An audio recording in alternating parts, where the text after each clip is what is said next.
పిల్లలు లేని వాళ్ళని మన సొసైటీ ఏ రకంగా చూస్తుందనంటే ఇంకా మన అందరికీ తెలిసిన విషయమే. ఎక్కడికి వెళ్ళినా అవమానించడం, వాళ్ళని ఏదో ఒకటి అనడం, ఏంటి నీకు ఇన్నేళ్ళు అయింది ఇంకా పిల్లలు పుట్టలేదు, ఇంకా నువ్వు నీళ్ళు వేసుకోలేదు, మా ఇంటికి వారసుడిని ఇవ్వా అని అత్తగారి కుటుంబం, భర్త, వాళ్ళ బంధువులు, చుట్టుపక్కల వాళ్ళు, ఇంకా ఇంకా చెప్పక్కర్లేదు. ప్రతి ఒక్కళ్ళు కూడా పిల్లలు లేని ఆ అమ్మాయిని ఏ రకంగా మానసికంగా బాధ పెడతారో మనందరికీ తెలిసిన విషయమే. ఆడవాళ్ళు ఆడవాళ్ళకే శత్రువు అని చెప్పుకుంటూ ఉంటాం. ఆడవాళ్ళు ఆడవాళ్ళనే అవమానిస్తూ ఉంటారు. ఈ మధ్యకాలంలో అయితే పిల్లలు లేని వాళ్ళు లక్షల్లో ఉన్నారు. అప్పట్లో చాలా తక్కువ ఉండేవారు అక్కడక్కడ. కానీ ఇప్పుడు మరి దేని ప్రభావమో తెలియదు కానీ పిల్లలు లేని తల్లులు అయితే చాలామంది కనబడుతున్నారు. పాపం గుళ్ళు గోపురాలు తిరుగుతున్నారు, పూజలు వ్రతాలు చేసుకుంటున్నారు. పిల్లలు కలగాలి, ఒక్క నలిసైనా కలిగితే బాగుండని ఎన్నో పూజలు చేసుకుంటున్నారు. అలాగే చాలామంది హాస్పిటల్కి లక్షలు లక్షలు ఖర్చు పెట్టి ఐవీఎఫ్లని ఇవని అవని చేయించుకుని ఏదో రకంగా గర్భం దాల్చాలని ఆశపడుతున్నారు. అమ్మ అని పిలిపించుకోవాలని విశ్వ ప్రయత్నాలు చేస్తూ ఉన్నారు. అయినా కూడా కొంతమందికి పిల్లలు కలగట్లే. అయితే రాజమండ్రిలో ఒక అమ్మాయి పెళ్ళై 9 సంవత్సరాలు అయిందంట. ఆ భార్యాభర్తలు ఇద్దరికీ పిల్లలు కలగలేదట. చుట్టుపక్కల వాళ్ళు ఏ రకంగా అవమానిస్తున్నారు అని అంటే ఇంకా ఏముందండి, ఏదైనా పేరంటానికి వెళ్తే అక్షింతలు వేయమని అడగరు. పేరంటానికి పిలిస్తే వీళ్ళని కొంచెం దూరంగా పళ్ళని కొంచెం పక్కకు పెడుతూ ఉంటారు.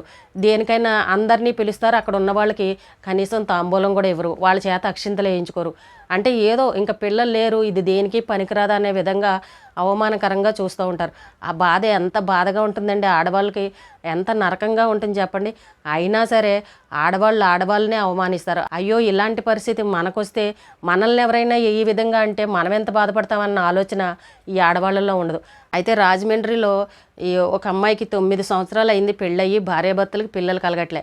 అత్తింటి వాళ్ళు ఏదో ఒకటి అంటున్నారు, చుట్టుపక్కల వాళ్ళు అంటున్నారు ఇంకా నీకు పిల్లలు పుట్టలేదని, బంధువులు అందరూ ఏదో ఒకటి అంటుంటే ఆ అమ్మాయికి అనిపించిందంట, ఎలా అయినా సరే నేను తల్లిన అవ్వాలి, తల్లి అయ్యానని అందరి దగ్గర అనిపించుకోవాలి, నన్ను ఎవరూ ఈ రకంగా అవమానించకూడదు, ఈ బాధను నేను భరించలేకపోతున్నానని గర్భం వచ్చిందని నాటకం ఆడిందంట. భర్తతో కలిసి హాస్పిటల్కి వెళ్ళి భర్తను బయట కూర్చోబెట్టి డాక్టర్ దగ్గరికి వెళ్ళి ఏవేవో మందులు రాయించుకునేదంట.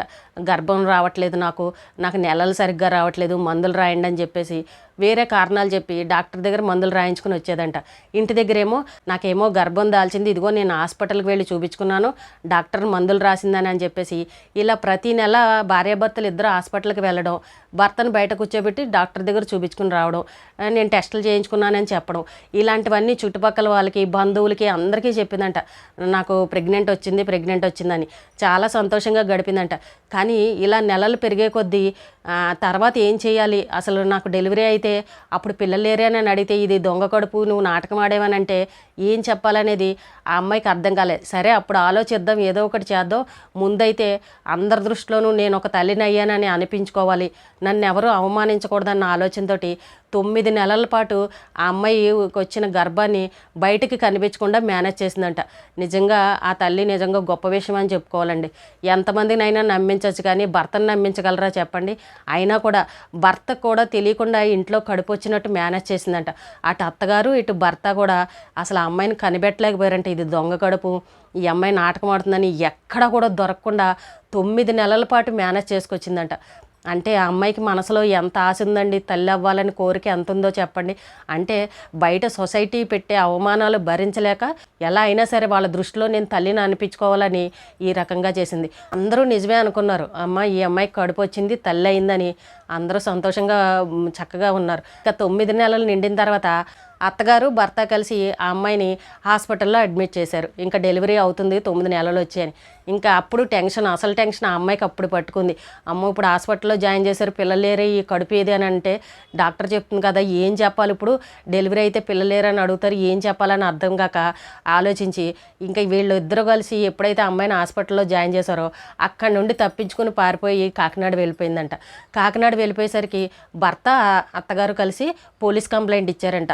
ఇక్కడ మా కోడలు డెలివరీకి జాయిన్ అయింది కానీ కనిపించట్లేదు అని అనేసరికి పోలీసులు ఇంకా సీసీ కెమెరాలు ఇవన్నీ పట్టుకొని మొత్తానికి ఆ అమ్మాయిని కాకినాడలో పట్టుకున్నారంట. కాకినాడలో పట్టుకున్న తర్వాత ఏంటమ్మా నువ్వు ఎక్కడికి వెళ్ళావు, నువ్వు డెలివరీ కోసం వెళ్ళావు కదా, మరి ఏంటనంటే నన్ను ఎవరో కిడ్నాప్ చేసి కాకినాడ తీసుకెళ్ళిపోయారు, కేజీహెచ్లో నేను డెలివరీ అయ్యాను, నాకు 2 కమల పిల్లలు పుట్టారు, నన్ను వదిలేశారు, పిల్లల్ని ఎత్తుకెళ్ళిపోయారని ఇంకో కట్టు కథ చెప్పిందంట. ఆ అమ్మాయి నేను తల్లిని అని అనిపించుకోవాలన్న ఆశతోటి చూడండి ఎంత కష్టపడిందో. 9 నెలల పాటు ఇంట్లో మనుషులందరికీ వచ్చింది ఇది కడుపు కాదు అని మేనేజ్ చేయాలంటే ఎంత కష్టమైన పని అండి. ఎక్కడో ఒక క్షణంలో దొరికిపోతారు కదా, ఎవరికో దాకా ఎందుకండి, భర్తకే దొరికిపోతారు. భర్త పక్కనే ఉంటాడు.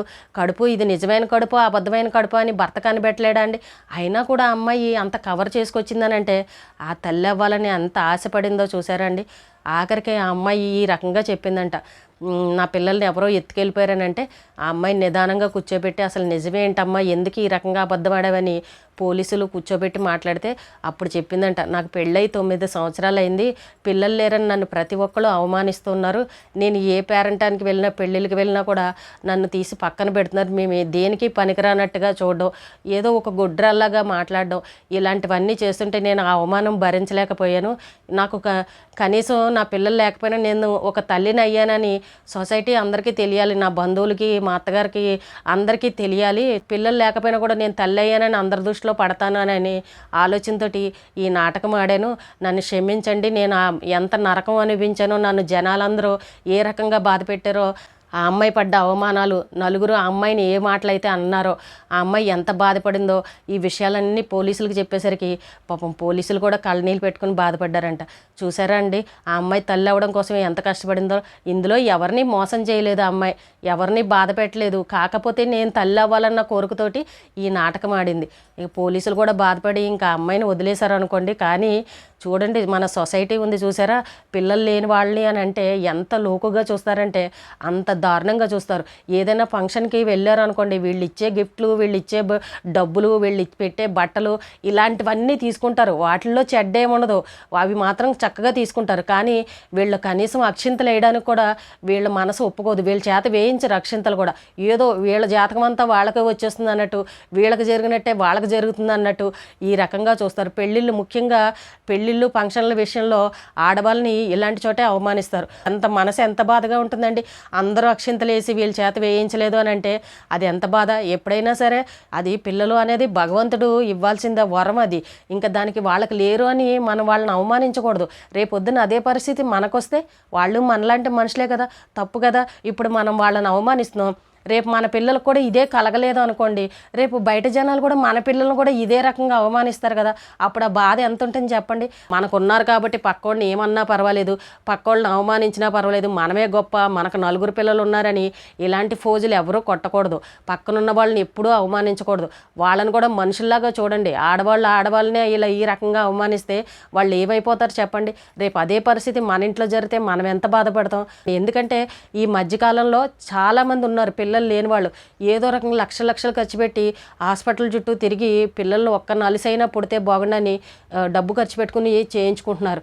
కాబట్టి ఎవరిని అవమానించకండి. కొంతమందికి పిల్లలు లేకపోవచ్చు, ఇంకా భగవంతుడు తలరాత, దానికి మనం ఏం చేయలేం. మనం ఎదుటి వాళ్ళని ఎలా గౌరవిస్తామో వాళ్ళని కూడా అలాగే గౌరవించండి. వాళ్ళు ఏదో తక్కువైపోయినట్టు, వాళ్ళు దేనికి పనికిరానట్టు తీసి పక్కగా పెడతారు. చాలా తప్పండి. ఎవరు ఆడవాళ్ళు అలా పాపం పిల్లలు లేని వాళ్ళని అవమానించడం కానీ, బాధ పెట్టడం కానీ, అస్తమాను పదే పిల్లల గురించి అడగడం కానీ, పిల్లలు లేని వాళ్ళని మళ్ళీ గుచ్చి పిల్లల గురించి అడుగుతూ ఉంటారు. నీకు ఎన్నేళ్ళు అయింది పెళ్ళయ్యి, ఇప్పటికి ఒక్కసారి కూడా రాలేదా, లేదంటే వచ్చిపోయిందా, మరి నువ్వు ఎక్కడ హాస్పిటల్లో చూపించుకోవట్లేదా, ఎక్కడ మందులు వాడట్లేదా, ఎందుకు అలా ఉండిపోయావు, మరి ఏమన్నారు డాక్టర్లు అని, లేదంటే మీ ఆయనలో ఏమన్నా లోపం ఉందా, నీలో ఏమన్నా లోపం ఉందా, టెస్టులు చేయించుకున్నామని ఇలాంటి 100 కారణాలు అడుగుతారు వాళ్ళని. వాళ్ళకుండే ఇబ్బందులు, వాళ్ళకుండే సమస్యలు వాళ్ళకుంటాయి. దాని గురించి గుచ్చి అడిగి వాళ్ళని ఇంకా ఎందుకు బాధ పెట్టడం చెప్పండి. ఎవరో పాపం వాళ్ళు ఆల్రెడీ వాళ్ళు పిల్లలు లేక బాధపడుతూ ఉంటే మీరు వేసే ప్రశ్నలకి వాళ్ళకి ఇంకా ఎంత బాధ కలుగుతుంది. ఒక్కసారి ఆలోచించండి. ఎప్పుడైనా సరే మీ ఇంట్లో ఎవరైనా ఫంక్షన్లు చేసుకున్నప్పుడు వాళ్ళని పిలవండి, అందరితో పాటే వాళ్ళని గౌరవించండి, అందరితో పాటే వాళ్ళకి ఇచ్చే విధంగానే ఆ తాంబూలం, ఆ అక్షింతలు వేయడము ఇలాంటివన్నీ చేయండి. ఏదో అంటరాని వాళ్ళు, పనికిరాని వాళ్ళలాగా చూసి ఆడవాళ్ళు ఆడవాళ్ళని ఎప్పుడూ బాధ పెట్టకండి. వాళ్ళ కన్నీళ్ళు కూడా మీకు ఉసురుగానే తగులుతాయి. మన పిల్లలు కూడా ఎవరైనా ఇలాగే అంటే మనం ఎంత బాధపడతాం చెప్పండి. కాబట్టి కొంచెం సొసైటీలో మార్పు అనేది రావాలి. ఆడవాళ్ళే తక్కువ చేసుకునే విధంగా ఎప్పుడు కూడా మాట్లాడడం కానీ, ఆ రకంగా చూడడం కానీ ఎవ్వరూ చేయకండి. అలాంటి వాళ్ళని దూరం పెట్టడం, అవమానపరచడం ఇలాంటివి చేయకండి.